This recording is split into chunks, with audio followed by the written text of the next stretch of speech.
Hello black and വൈറ്റേ. ആണ്ടെ മുതലാളി ഞാൻ പലവട്ടം പറഞ്ഞിട്ടുണ്ട് എന്നെ ബ്ലാക്ക് ആൻഡ് വൈറ്റ് എന്ന് വിളിക്കുന്നത്. എന്നെ വക്കീലെന്ന് വിളിയാൽ കേൾക്കാൻ എനിക്കൊരു കൊതിയില്ലയോ? എടാ നീ ഇപ്പൊ അസിസ്റ്റന്റ് അല്ലയോ, അതിന് മൂത്ത് വരണം വക്കീലാകണമെങ്കിൽ. സ്വപ്നത്തിൽ നടക്കുമെന്ന് എനിക്ക് തോന്നുന്നില്ല. പിന്നെ എന്റെ മരുമോന്റെ സ്വഭാവം വെച്ച് നോക്കുവാണെങ്കിൽ നീ മതി. ഞാനൊരു കാര്യം പറയട്ടെ, ഇവൻ വരുന്ന എന്തിനാന്നറിയാവോ? വസ്തുവിന്റെ ഓഹരിക്ക് വരുക. അതൊരു കാരണവശാലും സമ്മതിക്കരുത്. ഞാൻ ഇല്ലാത്ത വകുപ്പൊക്കെ ഉണ്ടാക്കി വെച്ചിട്ടേ അവനെ വെട്ടിലാക്കിയ പോരെ? മതി. അത് ഞാൻ ഏറ്റു. പ്രണാമം. പ്രമാണം. കൊണ്ടുവാ. ഒരു കാര്യം പറയാനുള്ളത്, താമസിച്ചെന്നെ എന്റെ കാലിനകത്ത് ഭയങ്കര വേദന, എന്തുവാന്ന് അറിയത്തില്ല. വെരിക്കോസിന് എന്ത് ചെയ്യും? അത് ആദ്യം പാസ്പോർട്ടിന് അപേക്ഷിക്കണം. ഏതാ എന്റെ ഈ കാല് വെരിക്കോസ് വരുന്നതിനോ? വെരിക്കോസോ? ഞാനടുത്ത വേരിഫിക്കേഷനാണ്. വെരിഫിക്കേഷൻ അല്ല, വിരിക്കോസിന് എന്ത്? ഞാൻ വല്ല മരുന്ന് വല്ല ഉണ്ടോ? അതിനോട് മരുന്നുണ്ട്, അത് ഞാൻ മറന്നുപോയി. കിട്ടി ഇടുക്കച്ചൊരു മരുന്നുണ്ട്. അത് പറ. നമ്മുടെ ഈ അട്ടയുണ്ടല്ലോ, അട്ട. ഏതാ നമ്മുടെ നാട്ടിലാളെങ്ങനെ? നാട്ടിലെ അല്ല, അങ്ങ് കാട്ടില്ല. ആ അട്ട ഇടമ്പി പോണം. ഈ അട്ടയെ പിടിച്ചിട്ട് നീ എവിടെ കിടക്കുന്നേ? ഞാൻ വീട്ടിൽ കട്ടിൽ മെത്തക്കാത്ത കിടക്കുന്നത്. മെത്തക്കാത്താണ്. അട്ടയെ പിടിച്ച് മെത്ത കിടത്തണം. നിന്റെ കൂടെ അങ്ങ് കിടത്തണം. അഥവാ അത് കിടന്നില്ല, അത് മാറി ഇവിടെ ഇരുന്നോളും. ഇരുന്ന് കഴിഞ്ഞ് കുറച്ചു നേരം കഴിഞ്ഞ് ഉറങ്ങിന്നറിയുമ്പോ ആദ്യത്തെ കൂർക്കുമ്പലേക്ക് അത് പമ്മി പമ്മി പമ്മി പമ്മി വരും. വന്നിട്ട് ഈ വെരിക്കോസുള്ള ഞരമ്പില്ല, അവിടെ കയറി സൂപ്പർ കുടിക്കും. കുടിച്ച് നിറഞ്ഞ് ഒരു ഏമ്പൊക്കെ വിട്ട് എല്ലാം സെറ്റായി കഴിഞ്ഞ് അതങ്ങ് പൊക്കോടും. ഞാൻ അറിയാമെന്ന് ചോദിക്കുക, ഈ അട്ടയെ പിടിച്ച് മെത്ത ഇട്ടതിന്റെ കൂടെ കിടക്കുമോ? അത് നിനക്കറിയാമേ. അപ്പൊ എവിടെ നല്ല ആശുപത്രി പോണെന്നായി പറഞ്ഞേ. പിന്നെ അല്ലാതെ എന്തായാലും ഇത്രയും കാര്യങ്ങൾ പറഞ്ഞു തന്നില്ല. എനിക്ക് ഷുഗർ കൂടുതലാ. അപ്പൊ ഷുഗർ മാറാൻ എന്ത് ചെയ്യണം? നീ വൈദ്യശാലയിലല്ല ഈ വന്നിരിക്കുന്നത്? അല്ല, അറിയാമെങ്കിൽ ചെറിയ പൊടിമതി വല്ലതും പറയാൻ എനിക്ക് ഉപകാരമാകത്തില്ലയോ? ഈ മുക്കുത്തി ഉണ്ടല്ലോ, അത് വെള്ളത്തിട്ട് തിളപ്പിച്ച് അങ്ങ് കുടിക്കണം. അമ്മച്ചിയുടെ മൂക്കുത്തി എടുക്കണോ അതോ പെങ്ങളുടെ മൂക്കുത്തി എടുക്കണോ? മോനെ, അപ്പച്ചി ഇല്ലയോ? ആ അപ്പച്ചിയുടെ മുക്കുത്തി എടുക്കണം. ഇയാളെ പൊട്ടാണല്ലേ പറഞ്ഞേ? മുക്കുത്തി പറഞ്ഞു ശരിയാ? അതാന്നാ പറഞ്ഞത്. അത് ഇവിടെ വെഞ്ഞാറം കൊണ്ട് പോവാൻ അത് പറിച്ച് വെള്ളത്തിട്ട് തിളപ്പിച്ച് കുടിക്കണമെന്നായി പറഞ്ഞത്.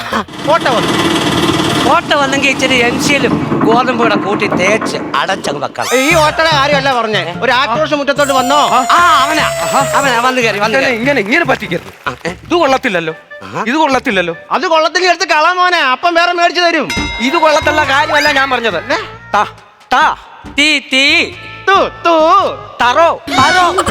അതല്ലെന്ന്, നിങ്ങളുടെ മകൾക്ക് കൊടുക്കാനുള്ള സ്വത്ത് എങ്ങനെയും പെട്ടെന്ന് എഴുതി തരണം. കണ്ടവന്റെ വാശി കണ്ടോ? എന്റെ പൊന്നുമനെ, ഞാൻ ഇവന് കൊടുക്കാനുള്ള എല്ലാം കൊടുത്തതാ. പിന്നെ മൊത്തം സാധനം പിന്നല്ലയോ, ഇവൻ ഡെയിലി വരും. ഡെയിലി ഓട്ടോ വിളിച്ച് വരുവാ. അങ്ങനെ ഓട്ടോക്കാരന് കൂലി കൊടുത്ത് അയാൾക്ക് ഇപ്പൊ 5 ഓട്ടോയുണ്ട്.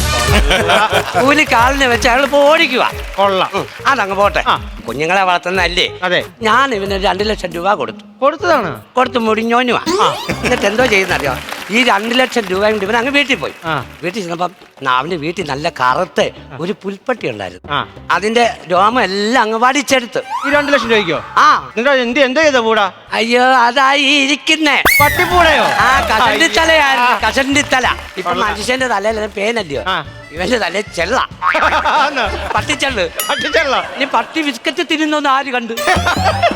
കൂടുതൽ കാര്യം എന്നെ കൊണ്ട് പറയിപ്പിക്കരുത്. എന്റെ 6 സെന്റ് താ. ആദ്യം 1 സെന്റ് മേടിച്ച് ഒന്ന് അടിക്കും. ഇനിയുണ്ട്. അത് പറ. ഇവനൊരു അക്വേറിയത്തിന്റെ കട ഞാൻ ഇട്ട് കൊടുത്തു. പിന്നെ ഞാൻ പറഞ്ഞില്ലേ, കൊടുത്തു മുടിഞ്ഞവനാ. എങ്ങനെയുണ്ട്, കച്ചവടമൊക്കെ നടക്കുന്നുണ്ടോ? പിന്നെ എന്ന് കരുതി ഞാൻ ഒരു ദിവസം കടയിലോട്ട് കയറി ഇങ്ങനെ അങ്ങോട്ട് ചെന്ന് കയറിയപ്പോ പതിവില്ലാത്തൊരു ചോദ്യം, അച്ഛൻ ചോറുണ്ടോ? വരുമോന്റെ സ്നേഹം. ഞാൻ ഒരിക്കലും അങ്ങനെ കേട്ടിട്ടില്ല. എന്നാ കഴിച്ചേക്കാം. ഞാൻ ചോദിച്ചു എന്തുകൊണ്ട് കൂട്ടാൻ? ഗപ്പിത്തോരൻ. അപ്പൊ ഞാൻ തൊട്ട് കഴിച്ചിട്ടില്ല. എന്നാ അതൊന്ന് നോക്കാം, കൊള്ളാവുന്നതായിരിക്കും. എന്നാ ഗപ്പിത്തോരനും ഒക്കെ എടുത്ത് ചോറ് വെക്കണം. പുളിശ്ശേരിയൊക്കെ ഒഴിച്ച് ശരിക്കും എൻ്റെ ജീവിതത്തിൽ ഞാൻ ഇങ്ങനെ തിന്നിട്ടില്ല. നല്ലപോലെ അങ്ങ് കഴിച്ച് ഞാൻ ചോദിച്ചു എവിടുന്നാ ഗപ്പി? ഞാൻ പറയാം, വലിയ മീനെ പിടിക്കാനെ കൊണ്ട് വെച്ചത് മണ്ണീരെ ബാക്കി വന്നില്ല, അതായിരുന്നു. ഞാനേ ഒരു കാര്യം പറയട്ടെ, എനിക്കല്ല ഞാൻ ചോദിക്കുന്നത്. എന്റെ ഭാര്യ ഉണ്ടല്ലോ, അവക്ക് കൊടുക്കാനുള്ള വിഹിതമാ. എനിക്ക് എന്റെ അച്ഛൻ ഉണ്ടാക്കിയിട്ടുണ്ടോ, അത് മതി എനിക്ക്. വക്കീലെന്ന് വിളിക്കൊണ്ട് ഒന്നും തോന്നരുതേ, ചുമ്മാ വിളിക്കുന്നത്. കൊതിക്കല്ല. ഞാനേ ഒരു കാര്യം പറഞ്ഞെന്നറിയാം, ആ കുഞ്ഞുങ്ങളെല്ലാം ഉണ്ട്, എന്നാ ഇവിടെ പണിക്കും മേലക്കും പോകണ്ടേ? ഇവൻ ഒരു പണിക്ക് ഇവൻ പോകത്തില്ല. ജോലിക്കും പോകത്തില്ല. എന്റെ പൊന്നുമക്കളെ ഞാൻ ഒരു കാര്യം പറയട്ടെ. ഞാൻ പണിക്ക് പോയി കഴിഞ്ഞാൽ ദിവസം ഇവിടെ ആര് വന്ന് വസ്തു ചോദിക്കും? കണ്ടോ, ഡെയിലി വരാനാ. അതിന് കഴിഞ്ഞ ദിവസം എനിക്ക് വരാനും പറ്റിയില്ല. ഞാൻ പിന്നെ ഒരു ബംഗാളിയെ വിളിച്ചു വിട്ടത്. 300 രൂപ വരെ ശമ്പളം കൊടുത്തു.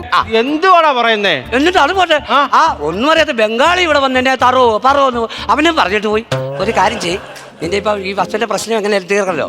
ഈ ഇത് അതിനുള്ള വകുപ്പ് എന്തുവാ? വസ്തുവിന്റെ ഇടപാട് വസ്തുവിന്റെ വകുപ്പ് 369 അല്ലെങ്കിൽ 475 ബാറോ ആയിരിക്കാം. ഞാനൊരു കാര്യം ചോദിക്കട്ടെ, ഇതൊന്നൊന്ന് ഉറപ്പിച്ച് പറഞ്ഞേ. 170 കൊള്ളാവോ? കൊള്ളാവോന്നോ? ഒരു അക്കം പറഞ്ഞാൽ അത് ഉറപ്പിച്ച് പറയാം. അതുകൊണ്ടാ ഒരു 108 വിളിച്ചപ്പോ ഞാൻ ഇവിടെ നിന്നെ പറഞ്ഞു വിടും. ഞാൻ പറഞ്ഞ സത്യം പറഞ്ഞാൽ പിന്നെ കള്ളക്കേസ് പിടിച്ച് അകത്തിടേണ്ട സമയമാണ്. എന്റെ ഒരു ഊഹം ശരിയാണെങ്കിലുണ്ടല്ലോ, 15-ാം തീയതി കരുനാഗപ്പള്ളി കോടതി അവധിയാ. അത് വിട്, കരുനാഗപ്പള്ളി കോടതി വിട്, അത് വിട്. സൂപ്പർ കോടതിയല്ലേ കൊല്ലത്ത്. ആണോ? അയ്യോ, അതൊന്ന് കാണണം. കോടതി കിടുക്കാച്ചി കോടതി. ആ കോടതി കണ്ടാൽ തന്നെ ഒരു അഴക. അവിടെ ജഡ്ജിയെ കണ്ടിട്ടുണ്ടോ? ഇല്ല. അയ്യോ, വല്ല തക്കടി എടുത്ത് മമ്മൂട്ടി തോറ്റുപോകും. അവിടുത്തെ കാന്റീനിൽ ഉഴുന്നുവട, എന്തോ വടയാന്നറിയോ, ചായ, ഊണ് മോശമാണോ, നല്ല കിടുക്ക സാധനം മൊത്തം. അത് തന്നെ എത്രയോ പേരെ തൂക്കിക്കൊന്ന കോടതിയാന്നറിയാതെ. കേട്ടിട്ടൊക്കെ കൊതിയാവുക. ആരെങ്കിലും കൊന്നിട്ടൊക്കെ പോടാ. എന്റെ രസമല്ലേ അവിടെ. എന്തുവാ മരുന്ന് കഴിക്കണ്ടേ? അതെന്തുവാ ഇപ്പൊ കുടിച്ചേ? ഞാൻ ഈ വാദത്തിനുള്ള മരുന്ന് കുടിച്ചതാ. അത് ശരി, എല്ലാ വക്കീലന്മാരും പോലെ തുള്ളിമരുന്ന് കുടിച്ചാണ് വാദിക്കുന്നത്. അതല്ല, ഈ കാലിനൊക്കെ വാദമുണ്ട്, അതിന്റെ മരുന്ന് കുടിച്ചതാ. കാലിന്റെ വാദത്തിൽ. അല്ല മുതലാളി, ഞാൻ ഒരു കാര്യം ചോദിക്കട്ടെ, എത്ര ഏക്കറുണ്ട്? 4 എണ്ണം ഉണ്ട്. അത് 2 എണ്ണം ഇല്ലാച്ചിക്ക.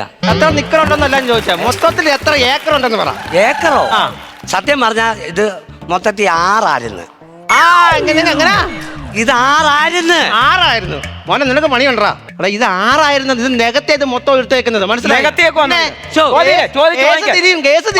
തണ്ണീർത്തളം നികത്തി കഴിഞ്ഞ കേസ് വേറെ, അതറിയാവാ? എന്റെ പൊട്ടന്മാരെ, അതല്ല പറഞ്ഞത്. ഇത് 6 ഏക്കർ വസ്തുവായിരുന്നെന്ന്. അങ്ങനായിരുന്നു. അതിനല്ലാതെ വന്നതും കൊള്ളാം, നിന്നതും കൊള്ളാം. ഇനിയിപ്പോ എന്താ ചെയ്യും? എന്താ ചെയ്യാനാ? പിന്നെ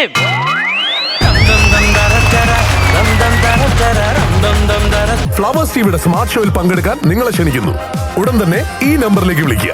7593829838. ഫ്ലവേഴ്സ് സ്മാർട്ട് ഷോ ഉടൻ വരുന്നു ഫ്ലവേഴ്സ്.